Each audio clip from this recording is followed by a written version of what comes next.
एक बार हम रुककर अपने आप को थाम कर बस एक सवाल करें कि झारखंड अलग राज्य करने का जो उद्देश्य था वह उद्देश्य पूरा हुआ है कि नहीं हुआ है। आज इस भीड़ से उत्तर जानना चाहते हैं, क्या अलग झारखंड राज्य करने का जो उद्देश्य था वो पूरा हुआ है? नहीं हुआ है। हाँ या ना? हाँ या ना? आज हर एक गांव की गली से, खेत के चौपाल से यही आवाज आती है, खेतों की पगडंडियों से, गांव के चौपाल से, कि झारखंड आज हमने जो सोच कर लिया था आज वो कोसों दूर है हमसे। हमने झारखंड आज इसलिए लिया था कि जब हम लोग झारखंड राज्य का अलग निर्माण करेंगे, यहाँ की शैक्षणिक व्यवस्था में सुधार होगा, यहाँ की स्वास्थ्य व्यवस्था में सुधार होगा, यहाँ के नौजवानों को रोजगार मिलेगा, यहाँ के जल जमीन जंगल को सुरक्षित किया जाएगा, यहाँ के आदिवासी मूलवासियों की भावनाओं का ख्याल रखा जाएगा। लेकिन जैसे झारखंड राज्य अलग हुआ, हमें क्या मिला? हमें पलायन मिला, हमें विस्थापन मिला, हमें बेरोजगारी मिली, हमें अशिक्षा मिला, हमें बीमारी मिली, और आज धड़ल्ले से हमारी नौकरियों को प्रदेश के लोगों को बेचा जा रहा है और हम केवल तमाशाबीन होकर देख रहे हैं। आज झारखंड होने के बाद हमें बस यही मिला कि हमें नक्शे से काटकर 46% बिहार का भूभाग, 79,714 वर्ग किलोमीटर का एक धरती का टुकड़ा मिला है। लेकिन आज हक अधिकार की बात करें तो आप गिरिडीह से लेकर गढ़वा चले जाएं, सिंहभूम से लेकर आप साहेबगंज चले जाएं, आपको यही मिलेगा कि आज भी झारखंड के लोगों का दमन किया जा रहा है, आज भी झारखंड के लोगों का दोहन किया जा रहा है। ये बहुत शर्म की बात है, ये बहुत दुर्भाग्य की बात है। और चूंकि इस राज्य को बनाने में बहुत सारे वीरों ने बलिदान दिया है, आज विनोद बिहारी महतो हमारे बीच नहीं है, आज निर्मल महतो हमारे बीच नहीं है, आज कॉमरेड ए.के. राय हमारे बीच नहीं है, लेकिन आज किशन गुरु शिबू सोरेन जिंदा है, आज वो अस्वस्थ है, लेकिन हम उनके स्वास्थ्य की कामना करते हैं। उनसे एक सवाल पूछेंगे कि गुरु जी बताइए कि इसी दिन के लिए आपने झारखंड राज्य अलग लिया था, आपने झारखंड राज्य क्या केवल अपनी पुतोहू लोग को विधायक बनाने के लिए लिया था? इस बात का उत्तर दीजिएगा गुरु जी, यदि आपके कानों तक मेरी आवाज आ रही है तो। आज बगल में, यही बगल में माननीय मुख्यमंत्री की अर्धांगिनी बैठी है जो गांडे की विधायक है, वो एक महिला विधायक है, इसलिए हम महिला पर विशेष टिप्पणी नहीं करेंगे, उन पर कोई छीटाकशी नहीं करेंगे। लेकिन वो मंचों पे आती हैं और अपने भाषणों में बार बार 1000 रुपए का जिक्र करती है कि हमने मैया सम्मान योजना दिया 1000। ऐसा लगता है उन्होंने हमें खैरात दिया है, हमें भीख दिया है। बड़ा दुर्भाग्य कि कोई 1000 रुपया देकर इस प्रकार से महिमा मंडन करता है। आज मैं माननीय मुख्यमंत्री, उनकी अर्धांगिनी, चूंकि दोनों सरकार में दोनों सम्मिलित हैं, मैं उन्हें साफ साफ कहूंगा 1000 नहीं, आप 500 रुपया देके वोट ले जाइए, लेकिन हमारा एक शर्त होगा, आपके परिवार में 4 विधायक है, आप डिसाइड कर लीजिए वो कौन रहेगा, 3 को इस्तीफा दीजिए, इस बार सारा वोट आपका रहेगा। कौन इस्तीफा देगा? कल्पना मैडम इस्तीफा देंगे या बसंत सोरेन जी इस्तीफा देंगे या सीता मैडम इस्तीफा देंगे? हेमंत सोरेन जी बताइए। अरे वाह, ये झारखंड के लोगों को आज भी आप लोग को क्या समझ रहे हैं? आपने हमें क्या दिया? अभी हमें नहीं, हमारी माओ और बहनों को मैया सम्मान योजना आपने दिया। भैया लोग क्या झाल बजाएंगे? नहीं बताइए, भैया लोग क्या झाल बजाएंगे माननीय मुख्यमंत्री महोदय? इसलिए आप बिल्कुल, आप 1000 रुपए में सारा वोट ले जाइए, लेकिन आप उत्तर दीजिए कि आपके परिवार में कौन 3 लोग हैं जो विधायकी से इस्तीफा देंगे? कौन 3 लोग इस्तीफा देंगे? या यदि आपकी मैडम अगर वो गांडे से विधायक रहेंगी तो मुख्यमंत्री महोदय आप बरहेट से मुख्यमंत्री के पद से इस्तीफा दीजिए। क्या एक परिवार के लिए झारखंड राज्य अलग बना था? क्या एक परिवार के लिए झारखंड राज्य अलग बना था? बताइएगा। नहीं ना? तो ये कौन सा ड्रामा है भाई? ये कौन सा महिमा मंडन है? आज हमारे राज्य में पलायन बढ़ रहा है, आज हमारे राज्य में बेरोजगारी का दर बढ़ रहा है, आज हमारे राज्य में अशिक्षा का दर बढ़ रहा है, आज हमारे राज्य में मजदूरों की संख्या प्रवासी के रूप में बढ़ रही है, और आप 1000 रुपए देकर हमें अगर बहलाने का कार्य करते हैं तो ये दुर्भाग्य की बात है। और विशेषकर झारखंड के युवाओं, आपको स्पष्ट कहना चाहेंगे, आज देख सकते हैं युवाओं का मकसद होता है कि बढ़िया से पढ़ाई लिखाई हो, अच्छा से कंपटीशन की तैयारी करें और झारखंड की नामधारी परीक्षाओं में बैठे। आज आपको मालूम है सीजीएल के साथ क्या हुआ? मालूम है आपको क्या हुआ सीजीएल के साथ? पेपर लीक का मामला। आज सीजीएल के साथ क्या हुआ? पेपर लीक का मामला।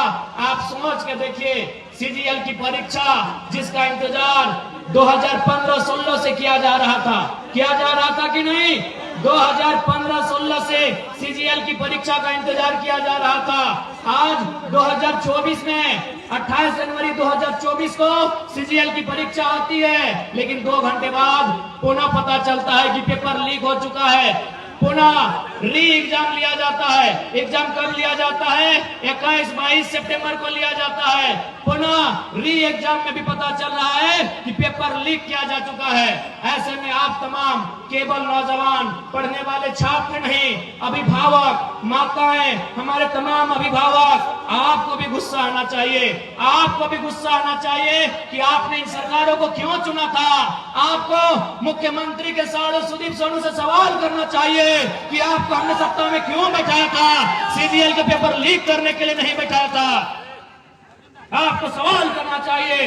लेकिन आज बहुत दुर्भाग्य की बात है, हम और आप व्यस्त हैं, अपने रोजमर्रा की जिंदगी में व्यस्त हैं। हम अपनी चाय की दुकान में व्यस्त हैं, हम अपनी पान की दुकान में व्यस्त हैं, हम अपनी दिनचर्या में व्यस्त हैं, हम अपने काम काज में व्यस्त हैं, हम अपने रोजगार में व्यस्त हैं। लेकिन आज यहाँ के राज्य के आपके बच्चों के भविष्य को लाखों रुपए में बेचा जा रहा है और आपके कानों में अगर जू नहीं रेंग रही है तो याद रखिएगा, केवल सरकार दोषी नहीं है, आप और हम दोषी हैं इस राज्य की बर्बादी के लिए। इस बात को याद रखिएगा।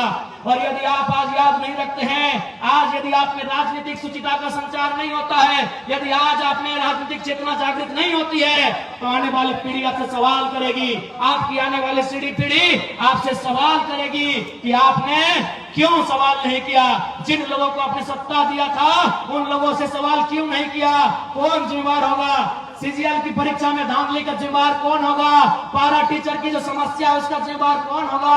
आंगनबाड़ी की सेविका धरने पर बैठी है, उनका जिम्मेवार कौन होगा? पूरे राज्य में लोग धरने पर बैठे हैं।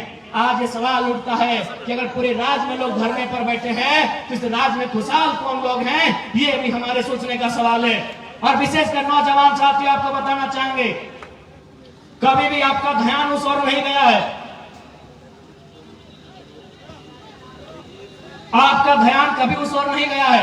हमारा ध्यान नौकरियों की ओर जाता है। एक बहाली में अगर मान के चलिए जेपीएससी की बहाली आती है, 250 सीट होता है, 350 सीट होता है, 350 सीट होता है। लेकिन आपको मालूम है इस राज्य में इनकम का जगह कहाँ है? आपको अभी तक मालूम नहीं है, क्योंकि हमारा माइंड उतना डेवलपमेंट ही नहीं है, हमारे सोचने की शक्ति वहां तक गई ही नहीं है। अरे नौकरी वन टाइम अगर जेपीएससी निकालती है तो 250 सीट ज्यादा नहीं रहता है। लेकिन आपको मालूम है आपके गांव में, आपके पंचायत में, आपके प्रखंड में, आपके जिला में जो भी सरकारी मकान है, जो भी सरकारी भवन है, वहां केवल 2-4 अधिकारी सरकारी होते हैं। बाकी एजेंसियों को ठेका दिया जाता है, बाकी कॉन्ट्रेक्चुअल लेवल पे आधार पे होता है, बाकी टेंडरशिप के आधार पे होता है। आप जो पंचायत भवन देख रहे हैं, उस पंचायत भवन में जो खिड़की का रंग पेंट करने का जिम्मा एजेंसी को दिया जाता है, बल्ब लगाने का जिम्मा एजेंसी को दिया जाता है, उसमें इलेक्ट्रीशियन से लेकर फिटिंग हर एक काम एजेंसी को दिया जाता है। झारखंड में कितना एजेंसी काम कर रहा है? अरे नहीं करने से भी 30,000 35,000 एजेंसी झारखंड में काम कर रही है। छोटी बड़ी सब मिला के 30,000 से 35,000 एजेंसियां काम कर रही है। एक एजेंसी का टेंडर करोड़ों में होता है। आप उन एजेंसियों का लिस्ट निकालिएगा, 1% झारखंड के लोग नहीं है। आप केवल नौकरी देखते हैं कि बहाली कै गो निकल रहा है पुलिस का। आप इतने इस भीड़ में कै गो कॉन्ट्रैक्टर हैं, इस भीड़ में कै गो एजेंसी के ओनर है।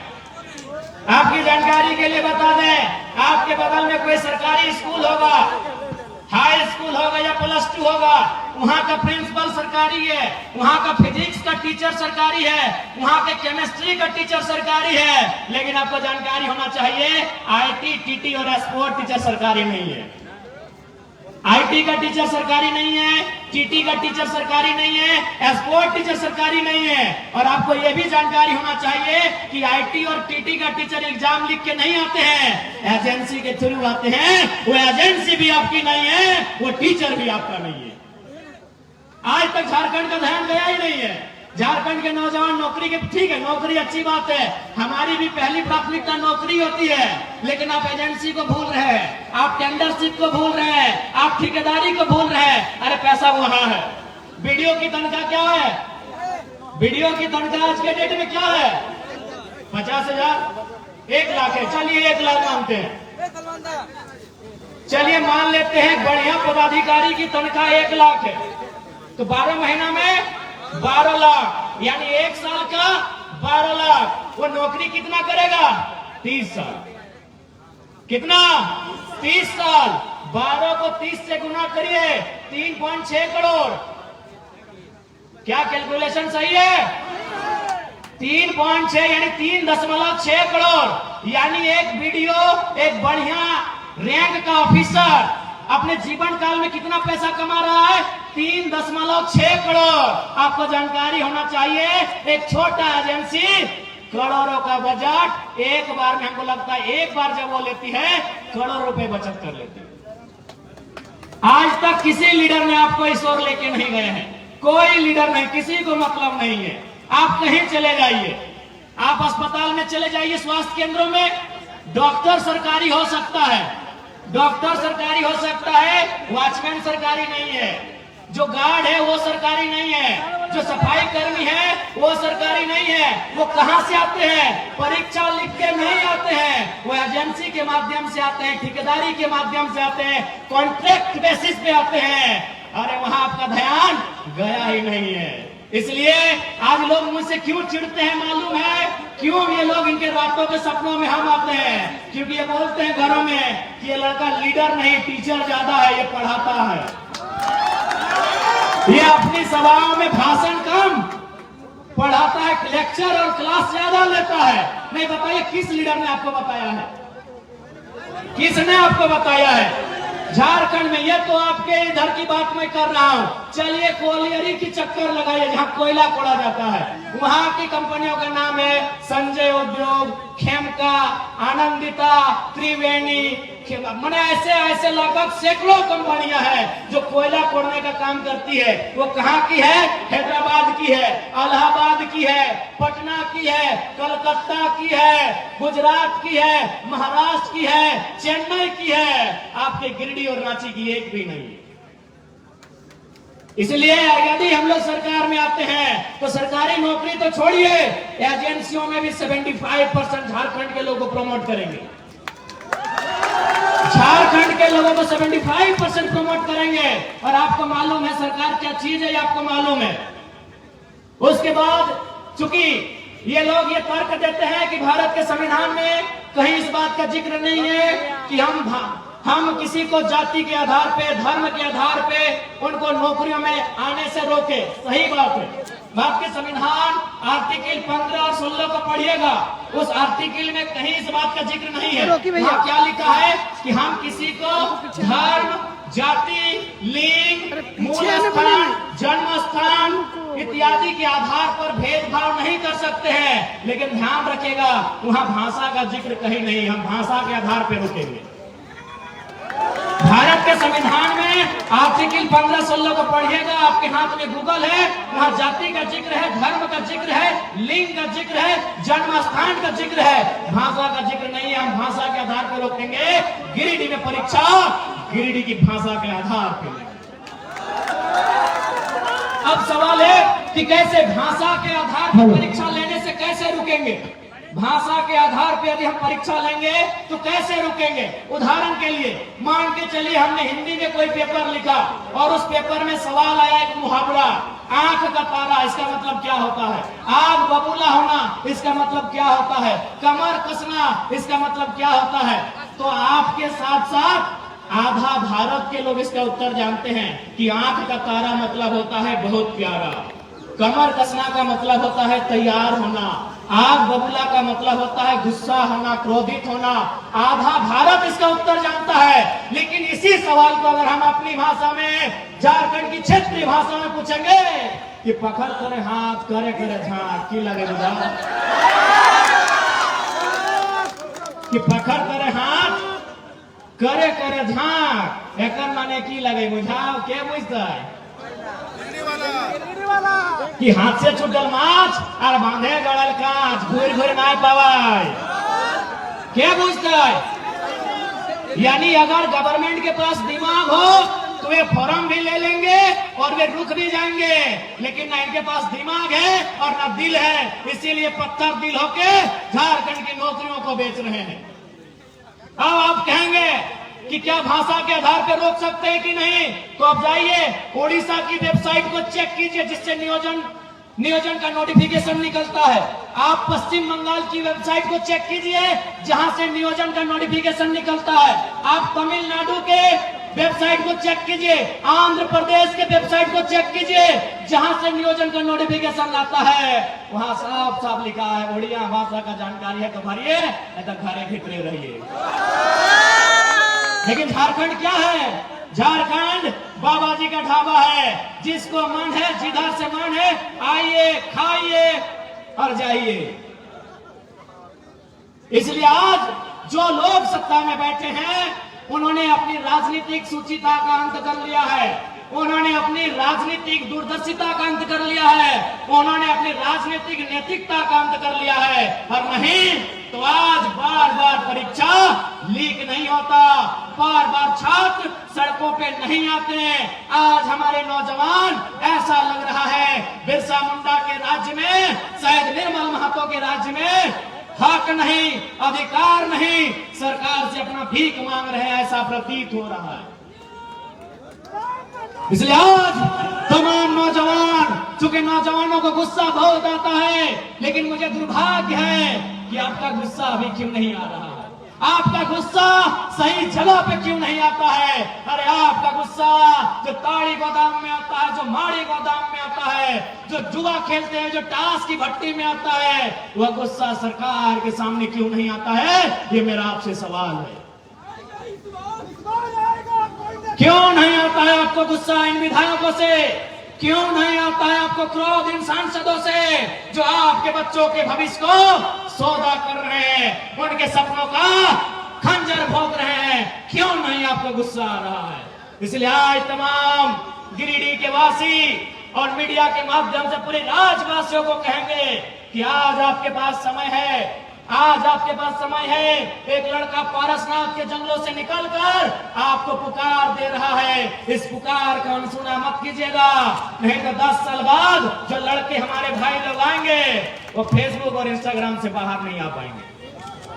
टाइगर जरा महतो जिंदाबाद, टाइगर जरा महतो जिंदाबाद। आज आप हमारी आलोचना कर सकते हैं, आप हमारा तिरस्कार कर सकते हैं, आप हमसे नफरत, हमारे लिए ईर्ष्या रख सकते हैं, लेकिन सच्चाई स्वीकार कीजिए 24 सालों के झारखंड में पहली बार कोई लड़का आया है जो अपने दम पे, अपनी प्रतिभा की बदौलत राज्य का चेहरा बना है। कल्पना सोरेन इसलिए चेहरा बनी कि मुख्यमंत्री की अर्धांगिनी है। 24 साल के इतिहास में हमको एक रिपोर्ट कार्ड दीजिए कि कोई एक साधारण सा लड़का 2 साल पहले उसे गांव के लोग ठीक से नहीं जानते थे, आज वो राज्य में चर्चा का विषय है। मैं 24 साल के इतिहास को आपको पढ़ने कह रहा हूं। एक बार एक इतिहास हमको बताइए। आज बहुत सारे लोग कहते हैं अरे इस राज्य में रोज आंदोलन हो रहा है, कभी राजभवन के सामने हो रहा है, कभी मुख्यमंत्री के आवास में हो रहा है, कभी डीसी कार्यालय के सामने हो रहा है, कभी विधानसभा के सामने हो रहा है। तो रोज नेता बनना चाहिए, कहां बन रहे हैं? और हम तो जिस आंदोलन की शुरुआत किए थे 50 लड़के थे, मैंने जिस आंदोलन की शुरुआत की थी धनबाद से मात्र 50 लड़के थे, और आज आपके बीच एक चेहरा बन के आए हैं। क्यों? क्योंकि ये नियति की मांग थी। नियति चाहती थी कि कोई आए सामने जो झारखंड के मुद्दों पे खुल के बात करे, कोई आए सामने जो झारखंडियत पे खुल के बात करे, लेकिन कोई बात नहीं करना चाहता था। वो कहते हैं ना कि बिल्ली से तो हर कोई परेशान है, लेकिन घंटी बांधेगा कौन? घंटी बांधेगा कौन? तो बस मैंने वही काम किया है, मैंने आवाज दिया है, मैंने घंटी बांधने का काम किया है। और आज मैं बिल्कुल तमाम मीडिया के माध्यम से तमाम सरकार को, तमाम जनप्रतिनिधियों को और साथ ही साथ सुपर सीएम मुख्यमंत्री के साड़ू श्री सुदेव सोनू को भी चुनौती देता हूं कि सुन रहे हैं, गिरिडीह का झंडा मैदान आपके बाप का है।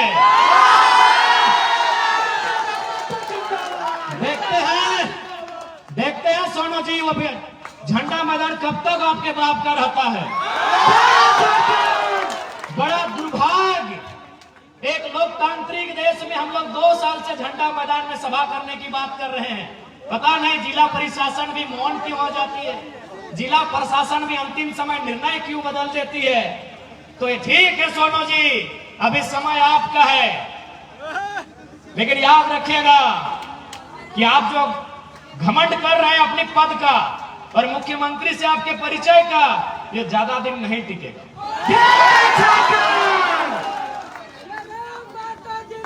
जिंदाबाद जिंदाबाद। और याद रखिएगा, इस बार गिरिडीह की जनता आपसे हिसाब लेगी। गिरिडीह की जनता आपसे इस बात का हिसाब लेगी कि आपने जितना जीएम लैंड में कब्जा किया है, आपने जितना कंपनी और फैक्ट्री से दलाली लेने का काम किया है, उसका पाई पाई हिसाब गिरिडीह की जनता लेगी। माननीय सुदीप कुमार सोनू जी, इस बात को याद रखिएगा। आज केवल गिरिडीह की बात करें तो आज आपके आसपास इसी क्षेत्र में हजारों छोटी बड़ी कंपनियां हैं कि नहीं? आज इसी गिरिडीह में हजारों कंपनियां हैं, रंजित दा, है कि नहीं? हाँ मनोज दा, इसी गिरिडीह में हजारों कंपनियां हैं। आज आप देख सकते हैं हर एक कंपनियों से धुआं निकलता है, लेकिन विधायक मौन है। अब सवाल ये उठता है कि विधायक मौन क्यों है? क्योंकि मैं आपको एक अनुभव बताना चाहता हूं। एक कंपनी के किनारे मेरा कार्यक्रम था। जब तक मेरा कार्यक्रम था, कंपनी ने धुआं को बंद करके रखा था।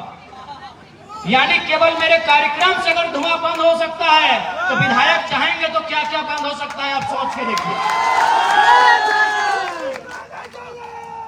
एक कार्यक्रम में, जब तक मेरा कार्यक्रम था, मेरे कार्यक्रम से लगभग 300-400 मीटर की दूरी में एक फैक्ट्री था।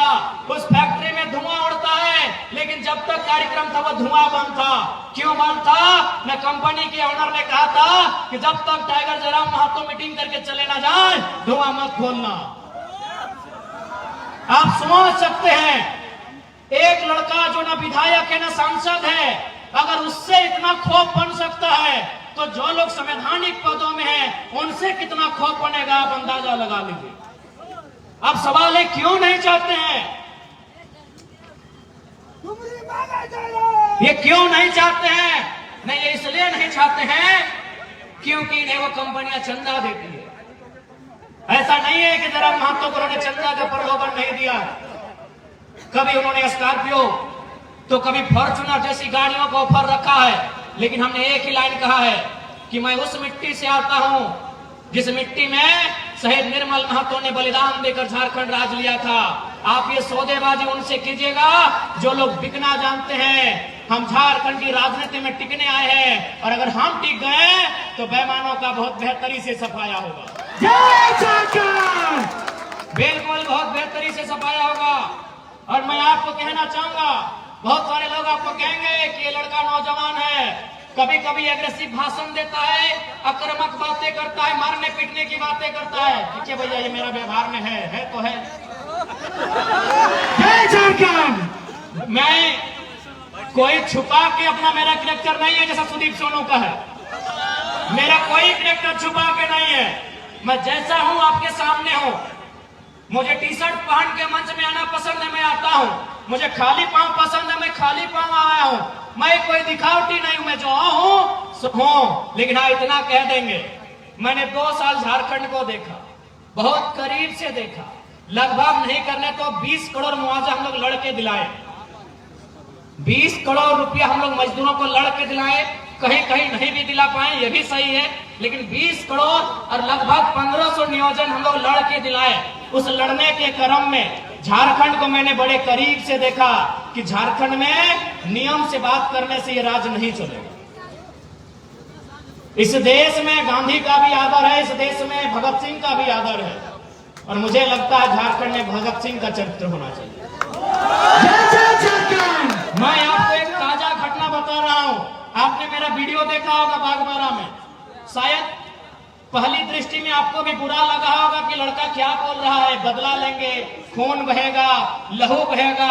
आपके परिवार को हम देख लिए हैं, आपको भी लगेगा चूंकि वो 30-40 सेकंड का वीडियो है, लेकिन असली सच्चाई क्या है अगर आप सुनिएगा तो आपके पांव के नीचे से जमीन खिसक जाएगा।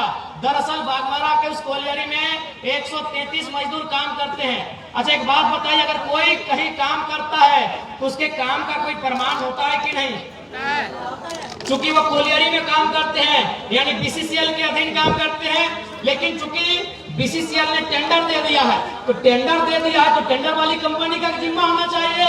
लेकिन उस मीटिंग में आप सुन रहे हैं, यहाँ पे टेंडर वाली कंपनी भी बोल रही है कि वर्कर मेरे नहीं है, बीसीसीएल भी बोल रही है ये वर्कर मेरे नहीं है, जबकि उनको पेमेंट भी मिल रहा है, 5600 मिल रहा है, किसी को 6200 मिल रहा है, किसी को 8000 मिल रहा है। तो मैंने वही सवाल किया कि भाई इनको 8000 पेमेंट दे कौन रहा है? इनको 8000 पेमेंट दे कौन रहा है? ये बीसीसीएल की वर्कर नहीं है, ये आउटसोर्सिंग कंपनी के वर्कर नहीं है, तो इनको पेमेंट दे कौन रहा है? बस वही कोई तीसरा आदमी छुप के बैठा है जो विधायक या सांसद है। उनका पेमेंट बनता है 32,000, उनको मिल कितना रहा है? 6,000। बताइए किसका खून नहीं खोलेगा? किसका खून? अगर आप में जरा भी इंसानियत है और आप में जरा भी अन्याय के खिलाफ लड़ने की क्षमता है तो आपका खून खोलेगा ही खोलेगा। पेमेंट कितना बनता है? 32,000। कितना मिल रहा है? 6,000। किसका खून नहीं खुलेगा? मीडिया चल रहा था, कैमरा था, हमको भी मालूम था कि मीडिया लोग वीडियो ले रहे हैं, नहीं तो बोतल कसम से हम टेबल में पटकने के लिए नहीं उठाए। अगर वो लाइव नहीं चलता ना तो एक पदाधिकारी का कपार में पटकना। बहुत अच्छा। अब आपको अगर मेरा ये कैरेक्टर नहीं पसंद है वोट मत दीजिए, झूठ बोल के वोट नहीं लेंगे। अगर हम लोग सत्ता में आ गए तो बिल्कुल रिएक्शन होगा, जनता के साथ रिएक्शन नहीं होगा। बेईमान और भ्रष्ट पदाधिकारी हैं उनके साथ रिएक्शन होगा। मैं आपको इसी गिरिडीह लोकसभा की एक घटना सुना रहा हूं। गिरिडीह लोकसभा, गिरिडीह विधानसभा पीरटण की घटना है। हमारे पीरटण के साथी भी आए, उनसे पूछिएगा। एक दिन उस ब्लॉक परिसर में 2 ऑफिसर चाय पी रहे थे। बातों बातों में चर्चा शुरू हुआ। एक ऑफिसर ने कहा कि सर जयराम महतो का बहुत हवा है, लाखों लोग उसे सुनने के लिए आते हैं, लग रहा है वो गिरिडीह लोकसभा जीत रहा है। तो दूसरे ऑफिसर ने कहा सर अगर वो जीत भी जाएगा तो क्या उखाड़ लेगा दिल्ली जाके? दिल्ली में उसको भाषण देने का मौका भी नहीं मिलेगा। वो एनडीए से भी नहीं है, इंडिया से भी नहीं है, वो मोदी के तरफ से भी नहीं है, वो राहुल गांधी के भी तरफ से नहीं है, तो जयराम महतो क्या उखाड़ लेगा सर दिल्ली में? तो दूसरे अफसर ने कहा कि सर आप ठीक बोलते हैं, जयराम महतो दिल्ली में कुछ नहीं उखाड़ पाएगा, लेकिन सर मेरा दिल कहता है जहां से गिरिडीह शुरू होता है और जहां गिरिडीह खत्म होती है, अगर वहां कोई बेईमान पदाधिकारी उसको दिखा तो रोड में पटक के मार देगा सर। ये मैंने नहीं कहा, ये उस अफसर ने कहा कि जहां से गिरिडीह शुरू होती है और जहां गिरिडीह खत्म होती है, अगर प्रखंड लेवल में या पंचायत लेवल में कोई अफसर मनमानी किया, फुटानी किया तो जयराम महतो को पटक के मार देगा सर, ये गारंटी है। यही बेरमो विधानसभा की एक घटना है। एक आदमी को अटेंडेंस रोक दिया गया था। वो आदमी हमारे पास आया, बोला भैया ये ऐसा बात है। हमने कहा कि अधिकारी को फोन लगाइए, तो बोला नहीं, एसपीओ की पीओ था, बोले लगाइए फोन। तो हमने फोन लगाया, उनको परिचय दिए कि सर हम जयराम कुमार महतो बोल रहे हैं, इनका अटेंडेंस बंद कर दिया गया है, गरीब आदमी है, नौकरी में रख लिया जाए। उधर से अधिकारी की आवाज आती है कि कौन जयराम महतो, हम तो नहीं पहचान पाए। हम इतने बोले कि आप विधायक और सांसद का खाली आवाज पहचानते हैं ना, अच्छी बात है, तो हम आज आपको फोन नहीं करेंगे, फोन काट रहे हैं। अब आपसे हम 2 महीना के बाद मिलेंगे, लेकिन दुआ कीजिएगा कि हम चुनाव ना जीते। अगर चुनाव जीत गए ना और रोड में जहां दिखेगा पटक के दामोदर नदी में गाड़ देंगे। विश्वास कीजिए 10 सेकंड के बाद उस अधिकारी ने कहा कि जयराम बाबू बोलिए क्या काम है। 10 सेकंड में 10 सेकंड में उस अधिकारी ने कहा कि जयराम बाबू बोलिए क्या काम है। हमने कहा काम हो गया है, रख लीजिएगा इसको। 10 सेकंड में ये कोई बड़ाई नहीं कर रहे हैं। शेख शाहिद हमारे उपाध्यक्ष हैं, वो उसको लेके आए थे, पूछ लीजिएगा कौन है। हम अपनी बड़ाई नहीं कर रहे। शेख शाहिद यही मंच में शायद बैठे हैं, उनसे पूछेगा वो आदमी कौन है जिसको नौकरी से निकाल दिया गया था। और हमने बस इतना ही कहा था कि अगर आपको विधायक सांसद का ही पैरवी पसंद है तो 2 महीना के बाद हम आपसे बात करेंगे। यदि जीत गए तो हम बात नहीं करेंगे, दामोदर नदी में पटक के गाड़ देंगे। इसका मतलब क्या है समझें कि नॉन मैट्रिक मंत्री बनाएगा तो क्या होगा, चोर गुंडा लोग को विधायक बनाएगा तो क्या होगा। अफसरशाही पूरी तरह हावी है। मैनेजमेंट पदाधिकारी मजदूर के ऊपर चढ़ के बात करते हैं। इसलिए झारखंड को मीठी मीठी बात करने वाला लीडर नहीं चाहिए। यदि आपको लगता है मीठी मीठी बातों से झारखंड का काम हो जाएगा तो हमें मत सुनिएगा। हमें मीठा मीठा बात करने नहीं आता। हमें मीठा मीठा बात कल्पना भाभी की तरह मीठा मीठा बात करने नहीं आता। उनको विरासत में राजनीति मिली है। ससुर जी और पति जी उनके मंत्री मुख्यमंत्री हैं, उनको विरासत में राजनीति मिली है। वो मीठा बात करेंगे, हमें मीठा बात करने नहीं आता है। गिरिडीह में है भाभी, प्रणाम, पहले प्रणाम स्वीकार कीजिए। और आपसे निवेदन होगा भाभी, ये लोग आपको वोट देंगे, आप विधायकी से इस्तीफा दे दीजिए। और इतना भी हम लोग बेवकूफ नहीं है, सुनने में आया है केवल आपको गांडे से विधायक बनाने में सरकार ने सिस्टम के साथ साथ 10 करोड़ रुपया फूंक दिया है। क्या बात करते हैं। इसलिए हमें मीठा बात करने नहीं आता। मेरा घर तो चाची है, धनबाद जिला है। ऐसी तो घटनाएं अनेक है। एक घटना बता दे रहा हूं। एक शख्स थे, उनका नाम था सुरेश महतो। भौरा कोलियरी झरिया डिवीजन आप जानते हैं, भारत देश की कोयला राजधानी झरिया। उस शख्स को कोयला के माफियाओं ने बहुत बेरहमी से मारा था। दोनों पांव काट दिया था, दोनों हाथ काट दिया था, जिंदा था वो इंसान, सांस चल रही थी। वो बोल रहा था मुझे छोड़ दो, पता नहीं क्या बोल रहा था, आइडिया नहीं है, बना के नहीं बोलेंगे। यही लोग कहते हैं दोनों पांव काट दिया गया था, दोनों हाथ काट दिया गया था, दोनों आंखें निकाल ली गई थी और फिर गर्दन काटा गया था और एक बोरा में भर के दामोदर नदी में विसर्जन किया गया था। तो मैं उस गांव के आसपास से आता हूँ, मैं उस जिले से आता हूँ, मैं उस कौम से आता हूँ। इसीलिए मुझे मीठा मीठा बोलना नहीं आता। जिंदाबाद जिंदाबाद। मुझे मीठा मीठा बोलना नहीं आता है। मैंने बहुत करीब से महसूस किया है, मैंने आंदोलन को बहुत करीब से महसूस किया है। मेरे पिताजी भी झारखंड आंदोलन के शहीद हैं। सर पे लाठी लगी थी, जो भविष्य में ब्रेन ट्यूमर बनने का काम हुआ था। वो 1990 का दौर था। तो इसीलिए मुझे मीठा मीठा बोलने नहीं आता है। मैंने उन कहानियों को, किस्सों को सुना है कि हमारे पूर्वजों की लाशों को बोरे में भर दिया जाता था। हम जिंदा थे और हमारी आंखों को जिंदा शरीर से निकाल लिया जाता था। हम जिंदा होते थे, हमारे हाथ को, हमारे पांव को काट दिया जाता था।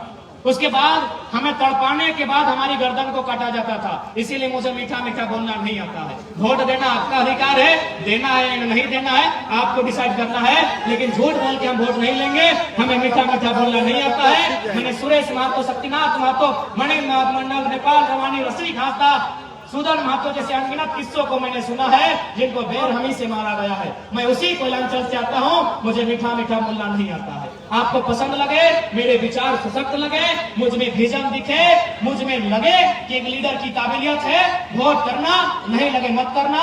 फोर्सफुली मैं वोट मांगने नहीं आया। जिंदाबाद जिंदाबाद। लेकिन हाँ, इतना तो वादा है, अगर गवर्नमेंट में आ गए तो बेईमान किसे कहते हैं पर दिखा देना और उसके साथ करना क्या चाहिए बता देना, बराबर करेंगे। किसी को नहीं बख्शेंगे। अगर वो ईमानदार है तो नमस्कार है, और यदि वो बेईमान है तो पारसनाथ के पहाड़ के ऊंचे चढ़ा लेंगे, जय झारखंड, और ऊपर से नीचे धक्का देंगे। एकदम पूरी बेदम, एकदम उन पे कोई नाई दुहाई नहीं। इन बेईमानों के कारण इस राज्य में हजारों लोग रोज खून के आंसू रोते हैं। किसी का जमीन लूट गया है, किसी का नौकरी लूट गया है, किसी का गांव लूट गया है। इन बेईमानों के कारण, इन गद्दारों के कारण हमारे राज्य में लोग, हजार लोग खून के आंसू रोते हैं। इसलिए इन पे हम कोई दया रहम नहीं करेंगे। ये मेरे खिलाफ साजिश करे, षड्यंत्र करे, कोई दिक्कत नहीं। यदि जनता ने चाहा और मैं जीता, इनको तो मैं पटक पटक के मारूंगा। बेईमान पदाधिकारियों का कोई स्थान नहीं रहेगा हमारी गवर्नमेंट में। और मेरा गुस्सा तो आपको मालूम है। मेरा नाम टाइगर घास कुदमने के लिए नहीं मिला है, पहले आपको बताना चाहेंगे। मेरा नाम टाइगर 8वीं 9वीं क्लास में केवल एग्रेशन के कारण मिला है। मेरे गुस्से के कारण ही मेरा नाम टाइगर मिला है। मैंने घास उखाड़ा इसलिए टाइगर नाम नहीं मिला है। तो मैं तो अपने फ्रस्ट्रेशन को अपने दिल में छुपा के बैठा हूं। जिस दिन कैमरा नहीं चले, क्या करें, जिस मीटिंग में जाते हैं कैमरा चलता है, खाली कैमरा नहीं चले उसके बाद देखिएगा जो पदाधिकारी बैठा है ना कंपनी वाला, उसके बाद जिस दिन कैमरा नहीं चलेगा उस दिन बताएंगे।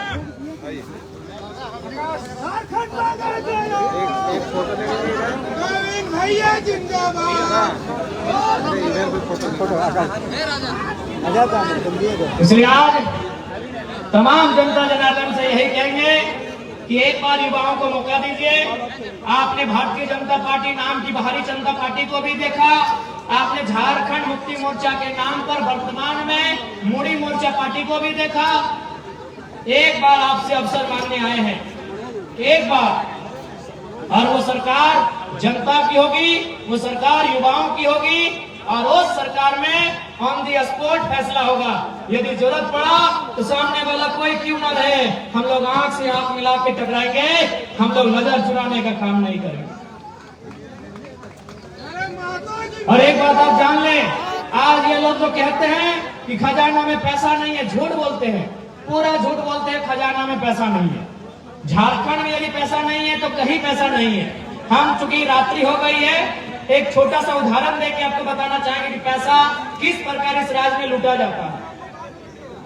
अभी इससे पहले जो सरकार थी उनका ड्रेस कोड क्या था? स्कूल के बच्चों का कत्था रंग था और घी कलर था।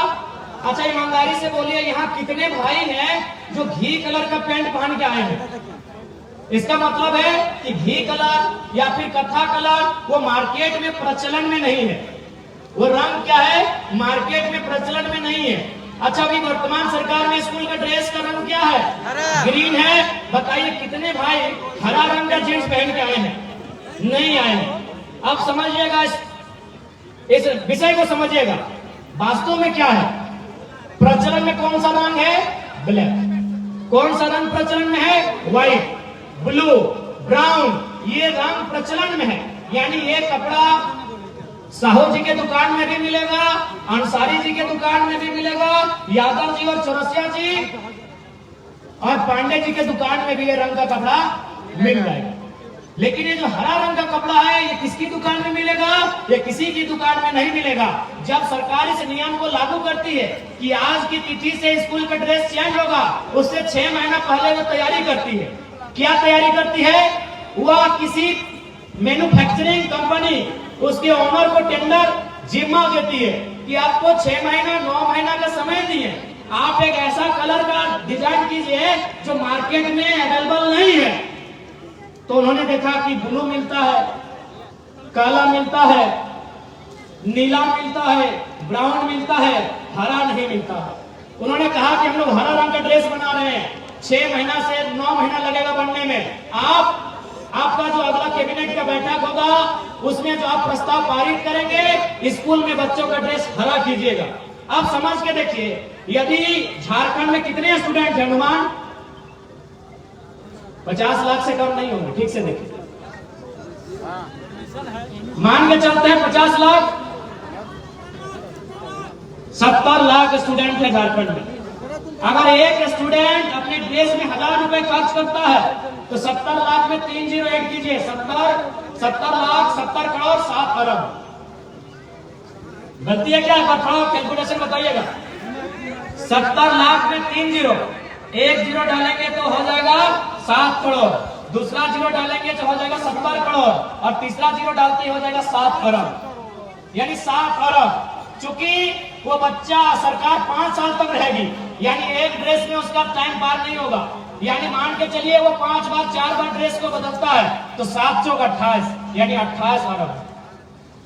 7 चौक 28, एक मामूली लफड़ा बता रहे हैं।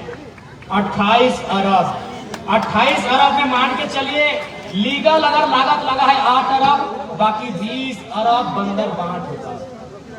अब यदि हमको भी मान के चलिए, हमको भी अगर पैसा इसी प्रकार लूटना है तो मान के चलिए 2024 में हम लोग सरकार बना लेते हैं, और हमको भी अगर बच्चों के ड्रेस से पैसा कमाना है तो हम सरकार बनते ही 15 दिन में नोटिफिकेशन जारी करेंगे कि आज के बाद से झारखंड की जितना भी स्कूल है, बच्चों के स्कूल का जो ड्रेस होगा वो पीला हो जाएगा।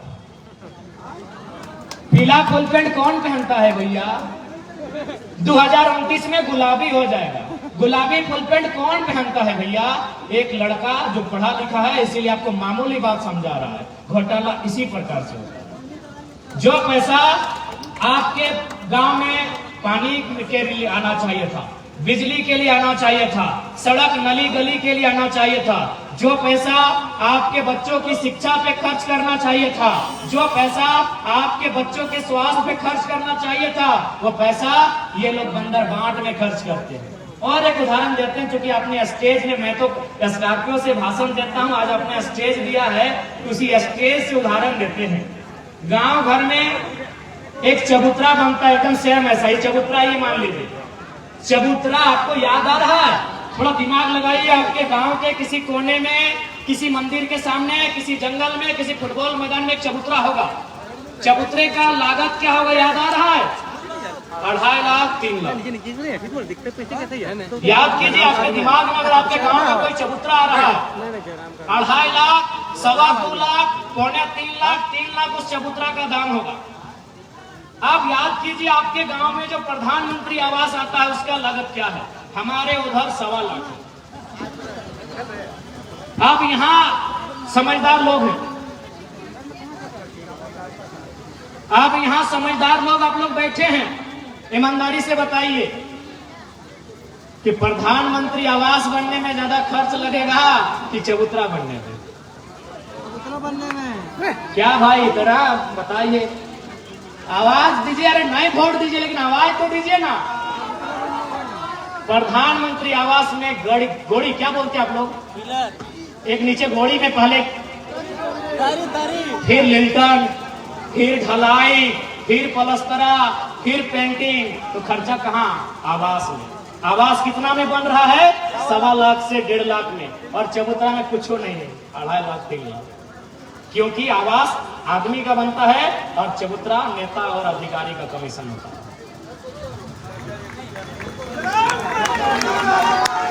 अरे झारखंड के मुख्यमंत्री का